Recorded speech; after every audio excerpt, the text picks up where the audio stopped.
Oh, No, I just I'm not- started now. oh no. I want to Why? use the bathroom again. You want to use the bathroom Quickly. again? Okay, fine. I'll pause it. It's hard to remember sometimes. I totally understand how you feel. Because you get kind of like, I don't know, for me, I just think it's such a normal thing to think like that or to act like that, to want to take care of other people. Just comes so naturally to me that I assume that other people think that way too. And people don't. Not everybody does. I know not everybody does as much as you and I do, because we're, sensitive, little empathetic beings. I thought you were gonna say biatches. But you didn't go there. That's a little biatches. Depending on the hour, Every hour. Yeah. No, I get it. It's hard not to like take it as almost a personal attack. I don't know why I take it that way, but I do, because that part of me is like, just that's me all in all, is making, like, caring about other people and caring about myself. And I've just recently am learning to care better about myself, right? So when I see someone has a choice of, oh, I'm gonna take care and make sure this person's safe, I'm gonna make sure that they're in a safe and secure environment, and then the other choice is, oh well, what's a good example? Like the other choice, like it's like they have a choice. They have a choice to make sure someone's safe and not. I'm like, there shouldn't be a choice. Like, like, this person's safety is in your hands, literally. Like, whether it be at a workplace or in a family environment, at school, like no matter what environment you're in, it's almost like, especially if you're like a manager or a teacher or a mother, a father, like you're in a role that is like not necessarily managing people, but you're in charge of people, or like, it's just they're being a healthcare assistant or a nurse or a doctor. Like, these people are in your hands, and I don't think it's necessarily wrong to expect to feel safe and secure in any environment that you're in. And when someone creates an option between your safety and something else, that's like let's say money, or let's say another human in their life, or I don't know what's a good example. Money is usually the culprit in these things, to be honest. Like, I'm trying to get a better relationship with money, so I'm not trying to bash money, but I'm just saying at the same time, it's usually the culprit. Like, oh, let's save money, or let's, that's gonna be cost too much money, or I'm gonna priorities. It's like they're prioritizing this than your safety and your security, and it's like, I don't get that. I know it's like super specific or whatever, but just stuff I'm thinking about and whatnot. Yeah. And can I play devil's advocate just a little bit here? Do I have permission from the almighty master, Trina? I don't know. Maybe. So I find it interesting how you said that you don't understand how somebody can make that choice. And in your mind, it isn't a choice. That should be the number one thing, is to protect people's safety. But maybe consider the fact that to them, they have a similar view, and they think, well, there is no choice. We just need to do what we have to do to save money. And they're not, I'm just flipping it on its head a little bit. Oh, I know. Like, I get that, but I don't at the same time. But I get what you're saying. But for me, human life is more important than money. And it'll always be that way.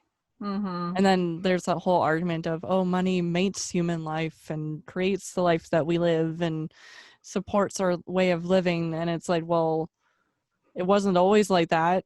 Like, money wasn't always so important, you know, just like Christmas, and how buying the most expensive gift has become such a huge deal, and to the point that it's like stressful for people. I'm like, they're like, I needed this, I needed that. I'm like, do you really? Like, do you really? No, I'll just be grateful if we can even see our families this Christmas. That would just be lovely. And I think the money thing is a really hot topic right now with all of the COVID related shutdowns and whatnot. Okay, he's I would exiting love now. to go back 10,000 years ago. I want to have a spear in my hand. I want to be weaving baskets and collecting berries. Yes. I just want to like live in a jungle and have my own little community with a bunch of people, and we make our own food. We enjoy our life, and we educate our children the way that we should have been educated.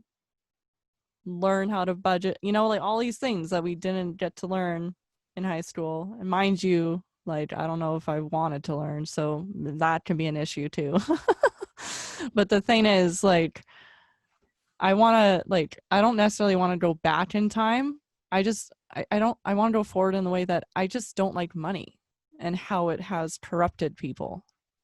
Like, and I don't know if money is the sole answer to that, you know, like people make their own choices and whatnot. There are some good, like, there probably are some good millionaires out there, but the thing is, it's like,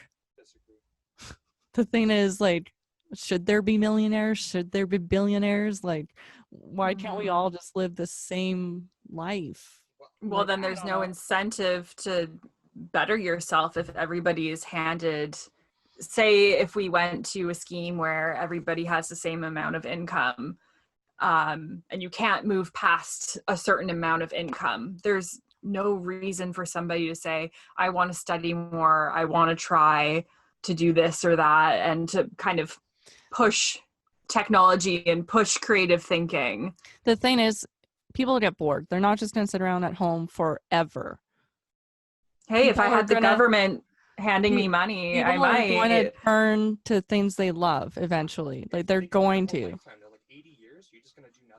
Yeah, are you just going to do nothing for 80 years? That's not. No, but realistic. I would take my government money and do what I wanted to do with it, and enjoy invest your life in leisure activities. You would do things you're passionate about.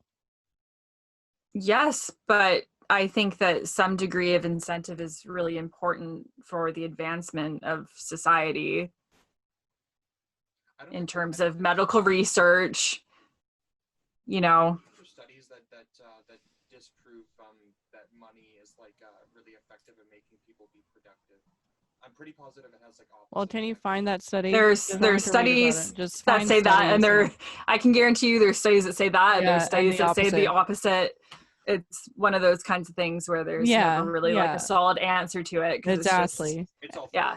Well, it is all theory, both sides of it, right? The thing is, it's like my opinion is just purely off of an emotional reaction to money itself and people with a lot of it. And I know, like I said, Quentin has his own opinion, which he's gone now. But like, I'm not saying that all the millionaires and billionaires out there are bad people. Like, there's a lot of good people out there with a lot of money who are doing a lot of good. The thing is, it's just, I don't like the idea of money. Just because it's just, there's way too many people that are in, like, for example, we work, let's say, full time, and I can't pay rent. I can't even pay my own rent, living with 4 other people in a house. How does that add up, you know? So is that a problem with money, or more the so system with the in cost itself? of the cost of housing and the fact that you're maybe not getting paid enough. It's the whole system. It's the whole system in itself, and people saying that we don't have enough money to pay you. It's like, that's a fucking lie. That's what I mean. Like, when people are like, oh, we can't raise the minimum wage. Why? Mm-hmm. You could pay frontline workers for 3 months $2 extra, but now you can't anymore. Like, it's just like I said before, I don't know if it's just money in itself. I think it's just the whole system that it's built in and is involved in, if you know what I mean. Yeah, totally. I have an example that comes to mind. Yeah. So I was reading an article the other day. My friend posted it on Facebook or whatever. So I live in Vancouver, and Vancouver is one of the most expensive cities to live in Canada. Oh, and I'm very grateful to be here. And the only reason I'm here is I'm living in a building that's literally falling apart. We had somebody fixing our neighbor's balcony the other day, and it's just, it's good stuff. But the Vancouver City Council has just approved a motion for 2021. They want to put a permit on all street parking. So essentially, if you live in an apartment building, you have to pay for a permit to park your vehicle on the street outside your building. And beyond that, everybody's going to be treated differently based on your income, what kind of car you drive. So if it's like all gas or hybrid or all electric, and how many other people in your household also drive a vehicle. Because they're having this really big push to make the city green and to essentially tax people that can't afford to have an electric car. Like, my partner drives a 96 Honda. Mine's a 2006. We have older vehicles. So, same. You know, not great on gas. No. But we don't drive them because we want to drive them. We drive them because that's what we can afford. And if we could be getting an electric car, that would be great. But it feels very much like just the city itself is only trying to cater to the rich, essentially. Just saying, like, if you can't afford an electric car, like, you're going to get taxed, and they're just pushing us out. You know, don't feel welcome here at all. And it's that same kind of idea. I definitely, like, when I lived in Vancouver, I was paying $700 to sleep in a living room. Yeah. Like, it's absurd. Like, I may not explain things as well as I want to, but that's why I'm grateful for you too, Nitaline, because you are very articulate with getting your point across, like, quicker than I am. So thank you.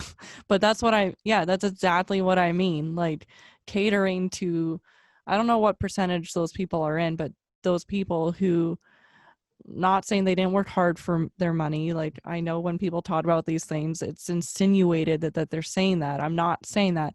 What I'm saying is people who are like myself, yourself, maybe people like you guys who are watching this, who are making, what's the ballpark number, like, for our percentile or whatever? Oh, for like income, like annual. entry level. Yeah. Like between 25 to 30K annually. Yeah. I would say. But like taxing us more, or like charging us more, like you're literally living in an apartment building that could fall down any day. And I'm scared to go on the balcony sometimes because I just imagine it like and now they're going to charge you. Now they're going to feet. charge you to park beside that pile of rubble, which you're grateful for. I know you are. But the thing is, like, but it's trash. What the heck? What the heck? Yeah. It doesn't make sense to me. I don't know who came up with this idea. Like, obviously somebody not in this scenario, and that's how I feel anyway. That's what it looks like to me. They might have been in a scenario where they didn't afford things before, or couldn't afford things before, and now they've moved up in the world. But the thing is, it's like, there's a lot of people in this world and who are worse off than I am, way worse off than I am, and it's like they're in a situation where there's no winning. They'll never win. It's like they've been set up to fail.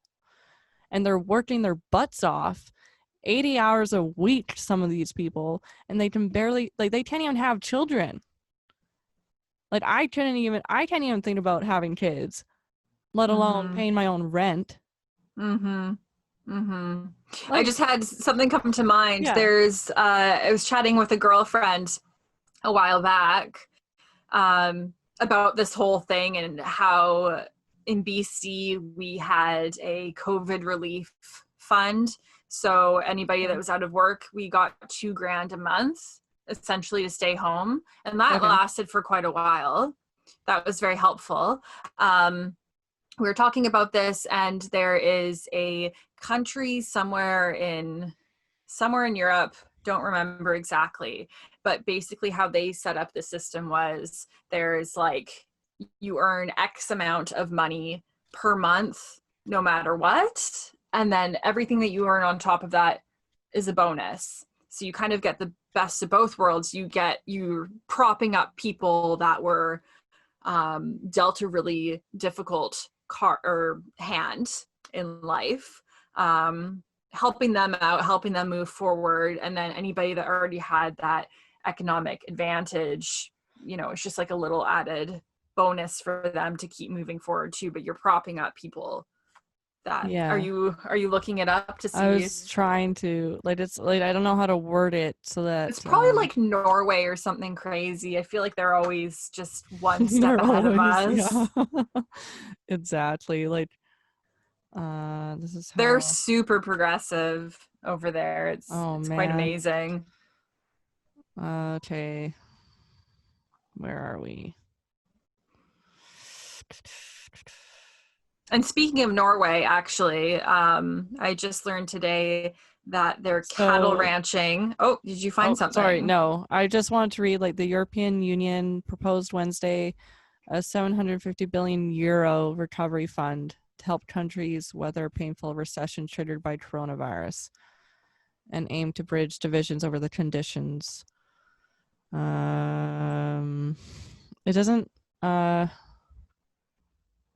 doesn't say which one. Are you in contact with that person? Like, not right now, like this second, but you could ask them. Yeah, I could definitely try to dig up that information. Yeah, because I'd be interested, and then we could put that in our description or whatever. Totally. Yeah, because... Yeah. Aww. I'm just going to tangent for a little bit and tell you what I learned today about Norway and their cattle ranchers. About Norway. They have this really cool... So you know how cattle ranchers normally put a little tag on the cows so they can keep track of them? Yeah. And be like, oh, this cow is over here whenever. They're doing good. They're eating their grass, doing their thing. They now have these... I can't remember what they called them, but they're basically like these little silicone things that the cows swallow and they stay in their stomach, because cows have 4 different kinds of stomachs, right? Like their digestive system is really, it's kind of crazy. Anyways, it'll stay in their system, and it's like a little GPS tracker that also measures their body temperature. So these cattle ranchers can just like go online and be like, put it in the GPS coordinates and see where their cow is on their pasture, which I just think is amazing. Amazing that technology is able to do that. That was just my little side tangent. I was very excited about that today. I'm like, that's so cool. Like, I know that's like, this is a weird, probably like super obvious question, but is that like safe for them to swallow? Like silicone? Yes. Like, okay. Because I don't know much about that. So I'm sure you've like you were reading up on that anyway. Like, it's not going to be harmful to them over the long run. No, I mean, there are so many things that people do in cattle ranching to like get their temperature anyways. You're basically just like putting something in them and you can check their temperature all the time instead of checking it manually. Yeah, I like stuff like that idea, like how accessible that is in the way that they are able to really like keep track of more than one thing, you know? Yeah. I kind of think like for the long term too, that might be less stressful for the animal because it's in them instead of like repeatedly doing a procedure. Instead of however many repeatedly times they like do being it. like, shove something here, let's poke you here, let's blah blah blah here. It's like, leave me alone. I just want to eat grass. I'm a cow. I just want to be. Leave me alone. Spy on me instead. Just kidding. That's what all those, what is it, conspiracy people are gonna say. Oh, they're spying on the cows. Oh, yeah. Sorry, I just went. I'm being so mean. I'm sorry. But I want to hear about this conspiracy. Oh, it's not a conspiracy. It's just one I made up because of their way. Like, I was literally thinking like someone who might believe in what conspiracies have been going on, you know. I was just memeing. I was just being a sassy B word. Sassy bee. A sassy bee. So is it okay if we talk about more COVID related stuff, or what do you think I'm about totally that? cool with that. Like, I think it's super. Whoa, my phone's thrown off. I think it's super relatable right now, like for everybody. Everyone's like, COVID, this COVID thing. What the heck is COVID? Coronavirus? Is it a beer? No. It's not a beer. Even though you could drink it, I'd say you shouldn't drink it. Don't drink the Kool-Aid, whereas the Kool-Aid could be the conspiracy that you're drinking right now. But yeah. Yeah, we could talk about a lot of things. Yeah. It sounds like you have something to say about conspiracies. What's on your mind with that lately? Anything you want to dive into? It's just like the same thing as what we were talking about at the beginning of this episode, was like choices, like people disputing the masks, people disputing if this is real or not, when it's like literally the death rate, this annual, like this, the amount of people that have died this year compared to so many other years is astronomically bigger. But then people go even further and say those stats are wrong, they're false, they're not real. But like, there's people I know who have lost loved ones, lost grandfathers, lost best friends, lost husbands and wives, and there's these people going around being like, oh, it's fake. You're literally insulting and making a joke about people's deaths. And that's where it just like, oh, there's that leads into the whole dispute of, oh, you shouldn't delete people or unfollow people, this shouldn't break friendships, when it's at a point where your morality is in question. To me, I might not be your friend anymore. I'm sorry. Like, I sound like such a bitch saying that. You don't need to be sorry for that. I've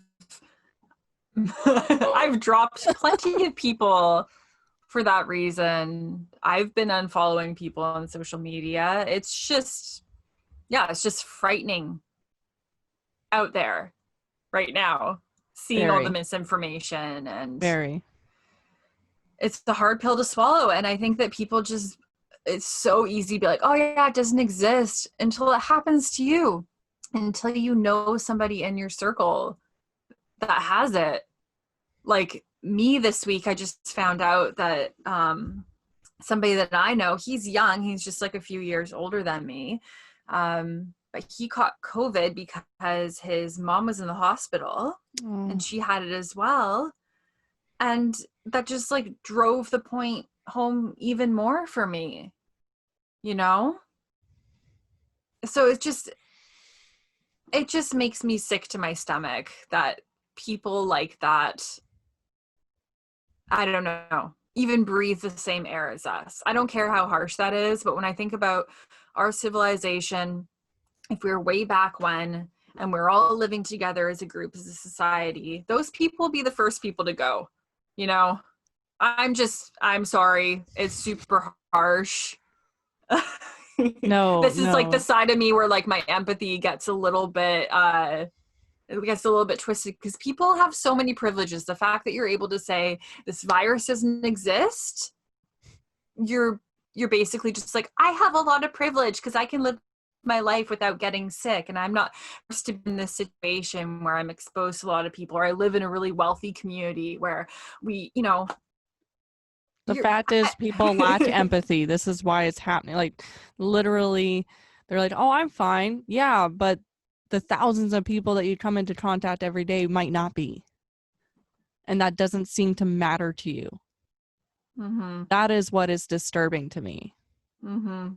Like, you might be fine, but have you ever thought about, what's it called, like asymptomatic towards this virus, where literally you won't have any symptoms, you'll just be a carrier even, and you'll pass it along. Like, a lot of kids are carriers for the coronavirus, and they'll pass it on to their parents, and maybe their parents didn't develop symptoms, but they'll pass it on to their parents, and their parents will die.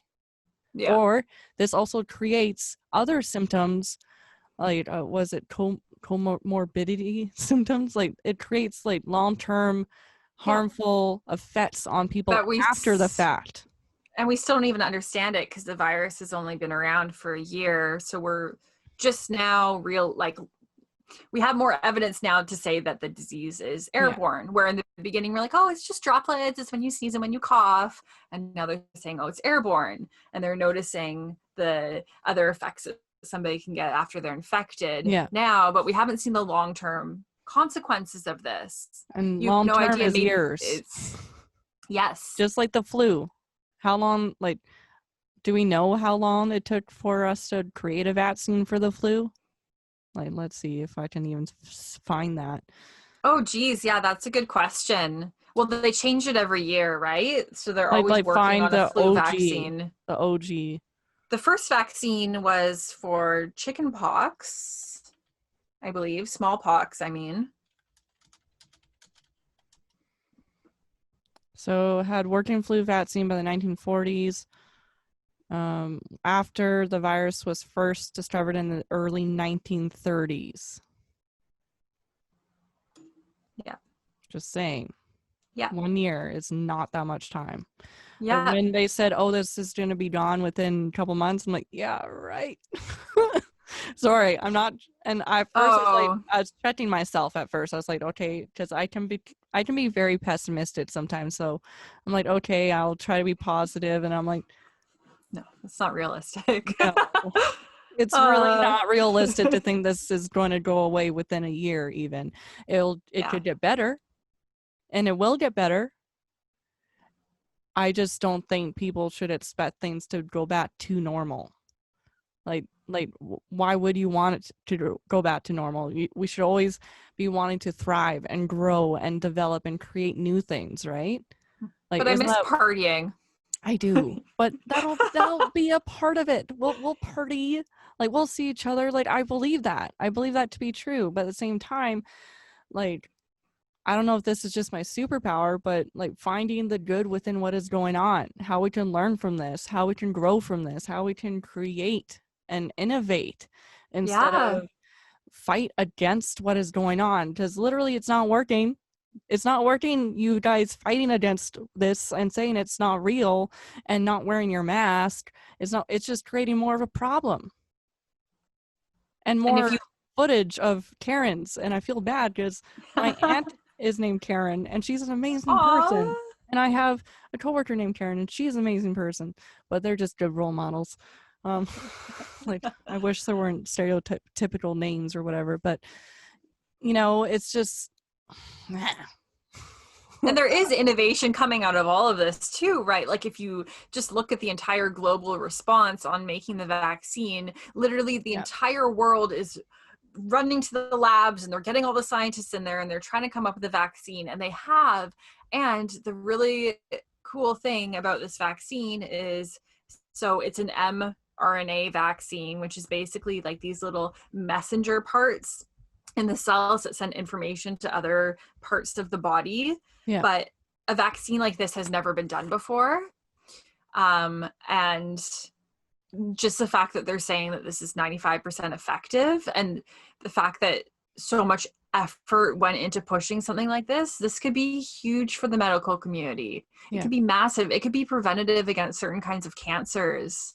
Like, it's just, you know, something good is coming out of all of this. There's so many unknowns, and the fact is a lot of people look at unknowns as negative things. I'm guilty of it too.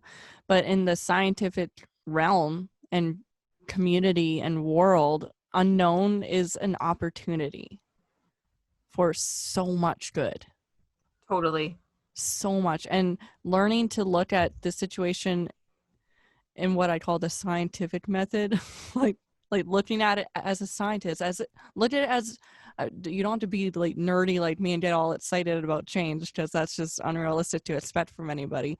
But the thing is, like, do your best to start looking at this in a way that you can learn, that you can grow, and there's so much opportunity. Like, think of like the jobs that can be created just because of this new thing coming out, this new vaccine, and all the knowledge that is going to be accumulated from that. And for all that knowledge is going to have like different roads from like each thing. Like, it's going to create so many doors. I can't explain it very well right now, but you know what I mean? But I feel like my words aren't coming out right. Oh, they were coming out very right. I totally know what you mean. And what just came to my mind too, when you're talking about looking at something in a scientific way, it just made me think of a conversation that I was having in my group therapy the other night. And we were talking about when you feel an emotion and you don't really know exactly what you're feeling, but you're like, oh my God, I'm feeling something. What is going on here? An approach that we talked about was acting as the curious scientist. And you're just basically doing a body scan and trying to figure out where the emotion is residing in your body. So are you like breathing really shallow? Are you clenching your jaw, or is you clenching your fists, or sweating, or like really cold, or shivering, or shaking, or having any kind of physical symptom like that? And if you don't know how to label the emotion, sometimes just acknowledging that your body is having some kind of reaction is good, because emotions are really can be a byproduct of just how our body is reacting. And especially too, we talked about the fact that I brought this question up. I'm like, how can you tell? Like, I have a hard time understanding some of my emotions. And we were just saying that when we're growing up, a lot of the time there are emotions that are really suppressed inside of us. So your parents are saying, don't do that, like just suck it up, or like get over it, or like don't cry, you're weak, you're too sensitive. And we push that so deep inside of ourselves that as adults, when we're experiencing it again, we don't know what it is. So yeah, that just came to mind. And I've just been kind of working with that idea the past few days, because my anxiety has just been freaking up here, man.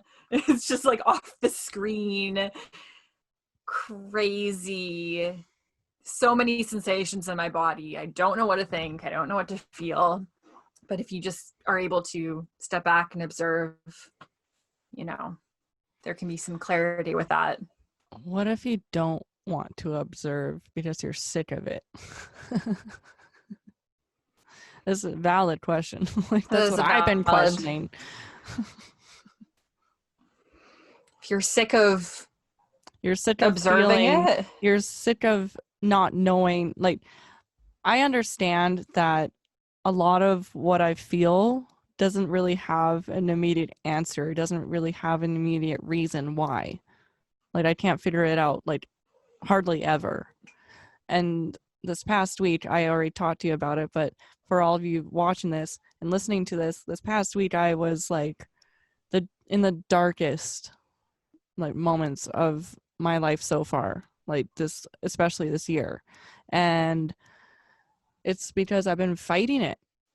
I've literally just gone to a point where I'm sick of waking up unhappy. I'm sick of waking up, and unhappy is just like a simple way of saying it.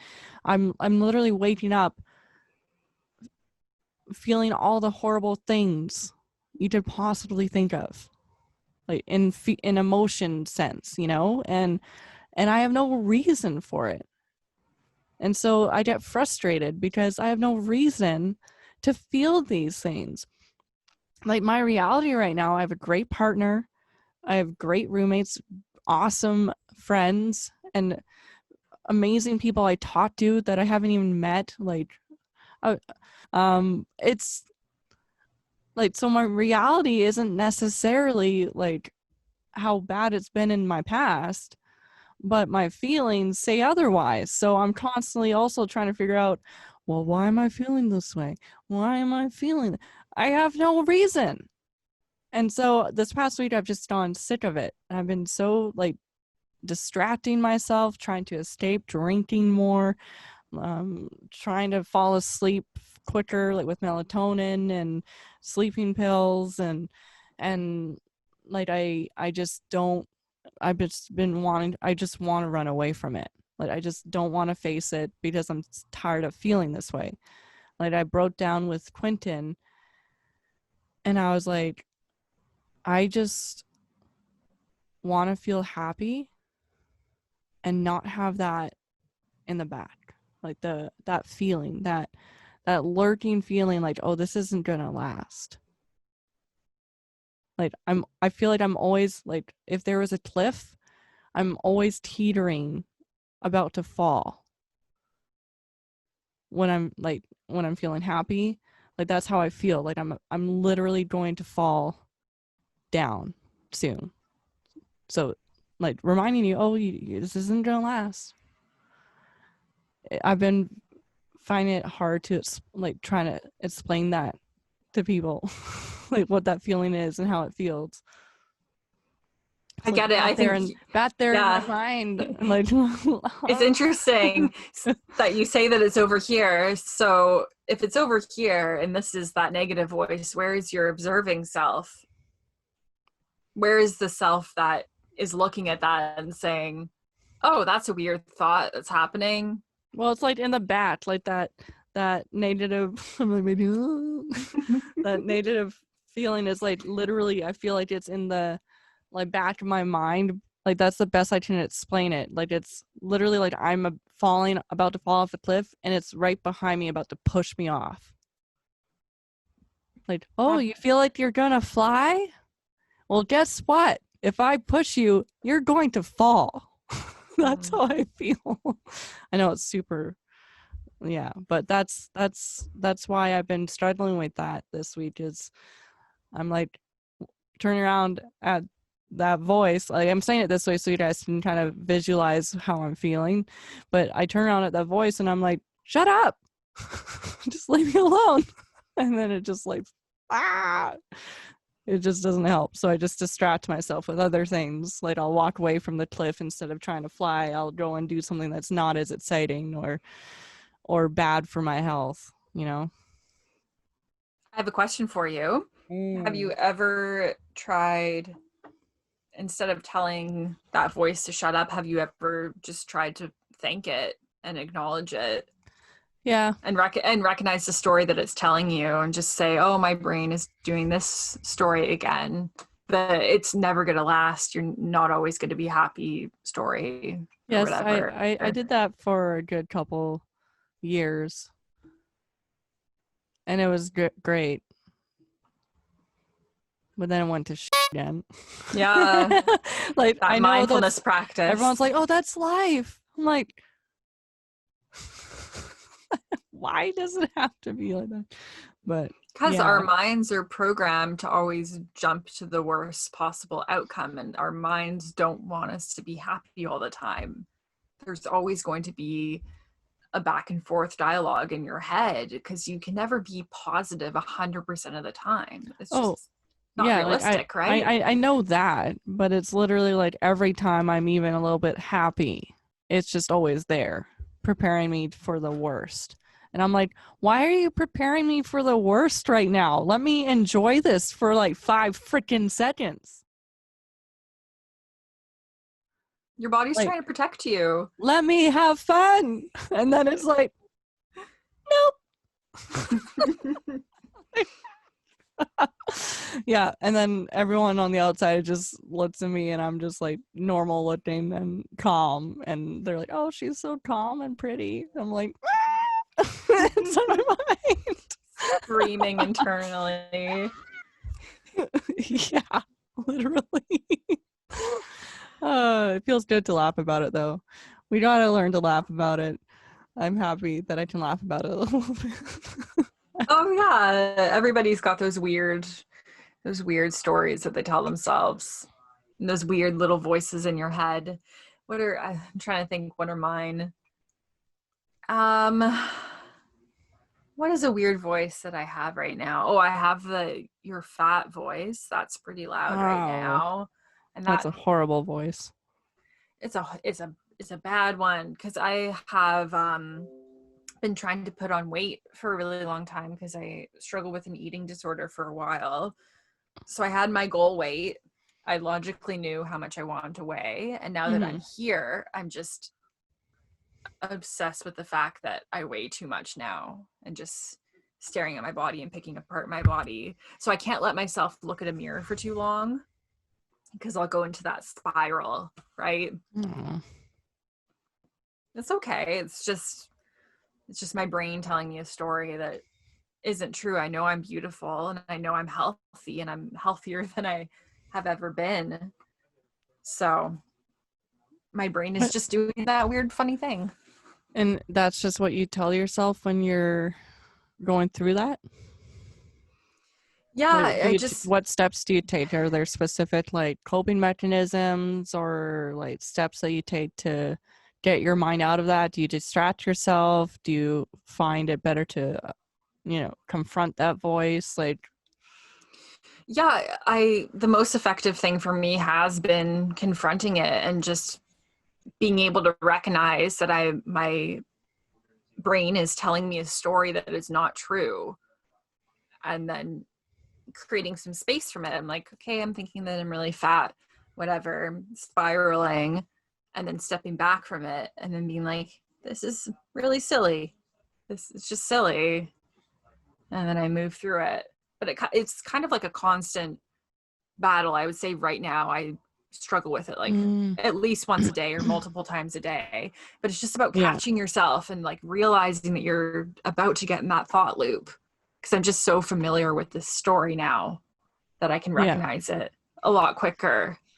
And having tricks like not letting myself look in the mirror that much.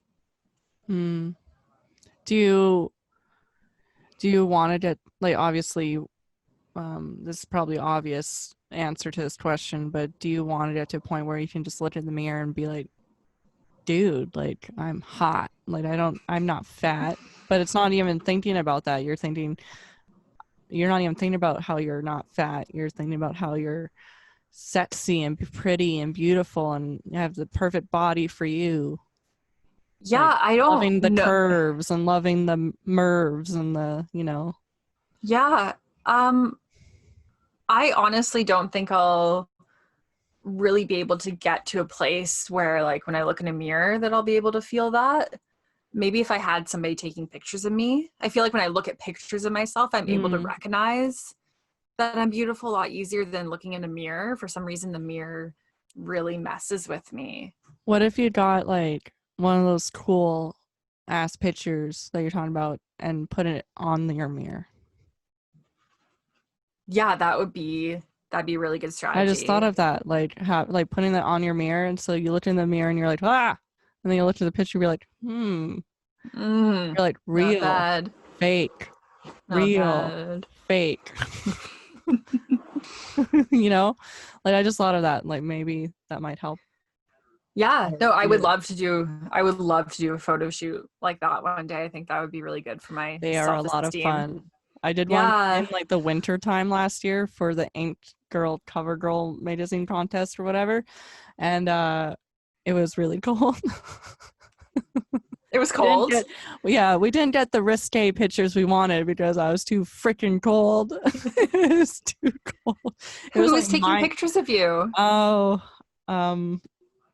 Whoa, what time? A girlfriend? No. I met him Oh. online. He dates a lot of like video footage and pictures for bands and stuff. He's also in a band as well. And yeah, I was thinking of getting him to do like stuff for my channel and whatnot, but then I was like, I signed up for this Ain't Girl cover girl thing, and I was like, oh, let's do a picture like photo shoot and whatnot. And his pictures that he did were amazing. You know, the ones in my war paint and stuff. Right. Yes. Yeah, that was a lot of fun. And I'm hoping like soon, like probably not this year or whatever, but would love to do another shoot with him. He likes doing like, he wants to do more of darker stuff, and I'm really into that as well, like some pagan ritualistic stuff and whatnot. Ooh. Yeah, so spooky. Yes, that'd be a lot of fun. I think it'd be really cool to like have like a group photo shoot with a bunch of girlfriends that are like heavily tatted and be like, we're cool. We're badass. You know, if you don't have tattoos, you can't sit with us. I'm just kidding. That's horrible. It's so funny when I talk to people who don't have tattoos. I'm like, you're the rebel now. You're the rebel. And they think I'm joking. I'm like, I'm not joking. Like, literally, everyone has a tattoo now. I'm not saying tattoos aren't great. I love tattoos. Like, I just got a new one, and my other ones or whatever. You can't see. I can't like do the whole camera moving thing, but yeah, like they think I'm joking. I'm like, no, you're the rebel now. Like, you're the outside the norm. You're the badass. So true. For resisting the needle, like the tattoo needle. I mean, I should have just said that, but yeah. It's so true. Yeah, my partner doesn't have any tattoos, and he really wants one. I didn't know that. But at the same time, he's like, or I could just not get any, and then I would be like super original, you know? Yeah, it's true. Like, if you don't have anything, like you said, you are the rebel. You're the one doing something different at that point. You are. You're the one like breaking the norm, like pushing the fold. And like I said, I'm not even being sarcastic about it. It's definitely true. And it's funny. I have a coworker of mine. She just recently got her first tattoo, and then she got another one, and she's like, oh, that's my last one. And then now she's getting another one, and I'm like, you won't be able to stop. Trust me. If you don't think that they hurt horribly, you're going to keep going, and you're not going to stop. But, you know, people can surprise you every day. They could. I just know for myself. Yeah. Yeah. It's not going to stop. I don't think so either. I really want to get my back piece done next, but I'm gonna wait a while for that, because that's a huge undertaking, right? So yeah, wait a few years for that. Yeah, I'm probably not gonna get more of my sleeve worked on till my birthday, just because even if you don't buy many Christmas presents around this time of year, you always end up spending some sort of money. Like, whether it be cards or like outings, or not even outings this year, but like alcohol, Bailey's needs a budget of its own. I'm just saying. Yes, queen. I have a little stash of red wine right now that I'm just saving for the holidays. Let us go. Oh man, I was thinking of getting some wine tonight, and then I was like, no, I'm drinking my card instead. Not good. I've never been super into those, but me neither. They're tasty. I had coffee. They're tasty. They're a tasty treat. When it's like 2 feet of snow outside and you get home and you have to plug your car in every time you leave and come back, you get kind of lazy. You don't really want to go anywhere. Oh yeah, you're gonna drink what's in the fridge. And if there's Mike's in the fridge, it wasn't even in the fridge, so girl. I'm roughing it. Drinking warm Mike's? You okay over there, girl? Didn't we already go over this? I'm not okay. You just like stick it in the snow outside or what? Oh, I should have done that. I should have just Outside, gotten some you snow. still can for your next drink. Yeah, outside is a Oh my freezer for gosh, you. it's so funny. That's what I No. start doing when it gets cold enough here. I just like stick my booze on the patio. I'm like, it's chilled. It's all good. Yeah. Yeah. Oh man, that's hilarious. Yeah, it's funny. We decided for this episode to kind of just go into it with a broad topic because last episode we both Which we agreed didn't we even felt touch a on. little awkward. Which we told you in that last episode anyway, that we felt that way. Yeah, we were So trying the structured thing and yeah, didn't we're work like, out that no. time. No, it's And like it's funny. The flow is easier Yes. for us to keep it going. Totally. And it's funny because we did have a topic that we want to talk about for this episode, but we didn't even end up talking about it at all. We just said what we wanted to say. And I feel like we had some pretty good bangers out there. We talked about money, COVID, voices in our heads, the unknown, like steps, how to like coping mechanisms, things we can do, like we're rocking and rolling. Rocking and rolling. Oh, I need to show you something. Oh, okay. Big peepee. It's a mushroom, apparently, guys. It is. It is a big peepee. It's not a mushroom. Okay, that's what I thought, and I was corrected immediately. I'm like, by who? By Quentin. He said it was a mushroom. Oh, maybe he is trying to be appropriate. Which is weird for him. To me. And to me, I'm like, This is my new member. Baby! Little pepper face guy. And then ooh. Pepperoni. Who are those Hope. cuties? Well, I don't have names for them yet, and I've forgotten the names of my other plants. So that's awesome. One of my cactuses died, so I feel I felt really sad. I didn't know how to water them properly. Like with cacti, what I learned is in order to water them, you need to have like a pot that has holes, drainage holes, which I try to have that for every plant I have, just because it's better. But it's better to put the cacti in like in a bowl of water and let it soak from the bottom up. And I didn't do that, so it just rotted. I didn't know that either. I looked it up. People do it many different ways, but long story short, I overwatered my cactus. Yeah, so, they don't need much. I normally just put like an ice cube on it so it melts slowly. I probably should have done that, but I have other cactuses I learned from this mistake, so live and learn. 3 other guys. Live and learn. Yeah, so I got these 2 little fellas from work. They're cute. Cute little guys. That's awesome. I have some spider plants now. Oh. Which I inherited nice. From my girlfriend. She had some cuttings and she saved them for me. And yeah, I potted them up in some soil and now they're on a little shelf in my living room and they're so awesome. Lovely. I just repotted 2 other spider plants because as they grow, they create these little babies. Yeah. And I just cut a few of them off and I'm growing them. So I did that with my wandering dude as well. And he's growing. I don't say the other one, but he's growing very well. He's doing great. I'll show you my. Yes. So he was only like this long. And now look at him. He's doing great. He's having the time of his life.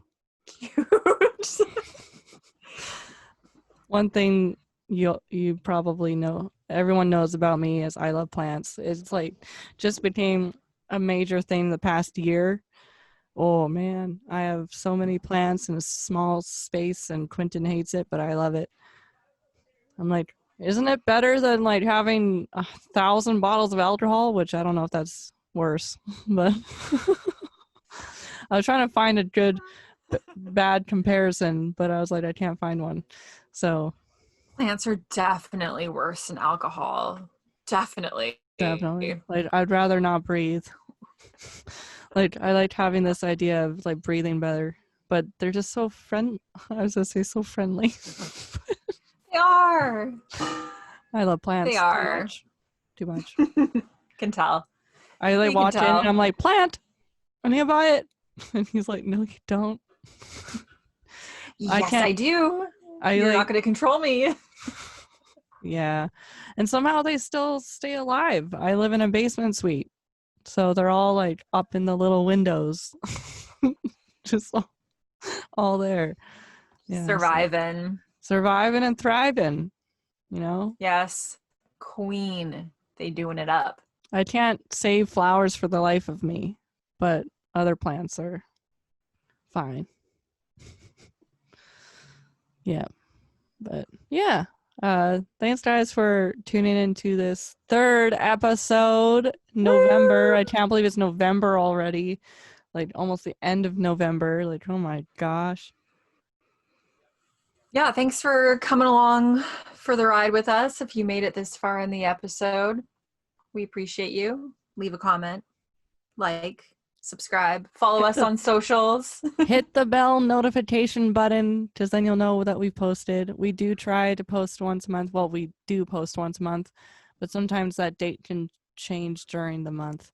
Also, I am going to start clipping these videos to have like little snippets for you guys to get little tastes here and there. Just in case you don't have time to listen to the whole thing all the time, or you just want to get to the portion of the video that we talked about a certain topic or whatnot. Yeah, just options, right? But thanks Always again. good to have options. Oh, yes. Like the 100 million different flavors of toothpaste. That's too many. It's a spice of life, baby. Spice of life. Well, always a pleasure. I never know how to end these things. Like, let's just scream. Like the voices in our heads, right? I look like a fish. I don't know. You a fishy bish. The pee-pee. Good night, pee-pee.